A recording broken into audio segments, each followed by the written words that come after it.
Welcome to the Folktale Project. This is Dan Scholz.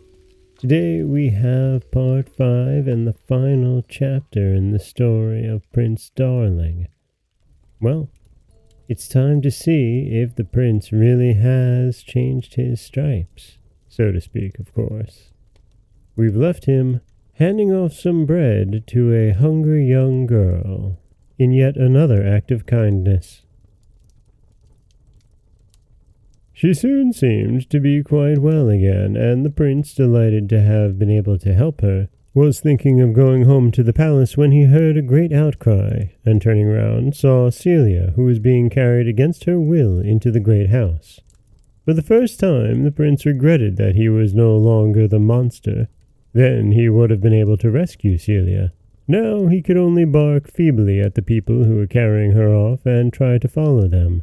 But they chased and kicked him away. He determined not to quit the place till he knew what had become of Celia, and blamed himself for what had befallen her. Alas, he said to himself, I'm furious with the people who are carrying Celia off, but isn't that exactly what I did myself? And if I had not been prevented, did I not intend to be still more cruel to her? Here he was interrupted by a noise above his head.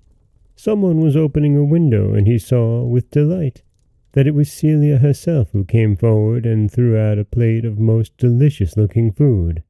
And then the window was shut again, and Prince Darling, who had not had anything to eat all day, thought he might as well take the opportunity of getting something.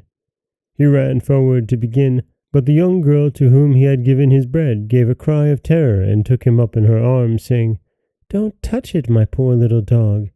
That house is the palace of pleasure, and everything that comes out of it is poisoned. At the same moment, a voice said, You see, a good action always brings its reward. And the prince found himself changed into a beautiful white dove. He remembered that white was the favorite color of the fairy Truth, and began to hope that he might at last win back her favor. But just now his first care was for Celia, and rising into the air he flew round and round the house, until he saw an open window, but searched through every room in vain. No trace of Celia was to be seen, and the prince, in despair, determined to search through the world till he found her. He flew on and on for several days, till he came to a great desert where he saw a cavern, and to his delight, there sat Celia, sharing the simple breakfast of an old hermit. Overjoyed to have found her, Prince Darling perched upon her shoulder, trying to express by his caresses how glad he was to see her again, and Celia, surprised and delighted by the tameness of this pretty white dove, stroked it softly and said, though she never thought of its understanding her, I accept the gift that you make me of yourself, and I will love you always. Take care what you are saying, Celia, said the old hermit. Are you prepared to keep that promise? Indeed, I hope so, my sweet shepherdess, cried the prince, who at that moment restored to his natural shape. You promised to love me always. Tell me that you really mean what you said, or I shall ask the fairy to give me back the form of the dove which pleased you so much. You need not be afraid that she will change her mind, said the fairy, throwing off the hermit's robes in which she had been disguised and appearing before them. Celia has loved you ever since she first saw you. Only she would not tell you why you were so obstinate and naughty. Now you have repented and mean to be good. You deserve to be happy, and so she may love you as much as she likes. Celia and Prince Darling threw themselves at the fairy's feet, and the prince was never tired of thanking her for her kindness. Celia was delighted to hear how sorry he was for all his past follies and misdeeds, and promised to love him as long as she lived. Rise, my children, said the fairy, and I will transport you to the palace, and Prince Darling shall have back again the crown he forfeited by his bad behavior.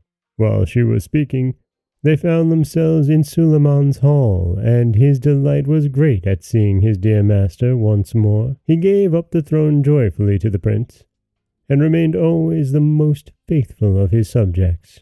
Celia and Prince Darling reigned for many years, but he was so determined to govern worthily and to do his duty that his ring, which he took to wearing again, never once pricked him severely. And that is the end of Prince Darling. And it does feel good to end on a happy note for once, doesn't it? A story where goodness is achieved is a rare thing in these tales. This is Dan Scholz for the Folktale Project. Don't forget that you can subscribe to the podcast on Apple Podcasts, Stitcher, Google Play, Overcast, anywhere you like to get your podcasts. You can follow us on Threads and Instagram at Folktale Project, and you can find us wherever you like to listen to your podcasts. As always, thank you so much for listening.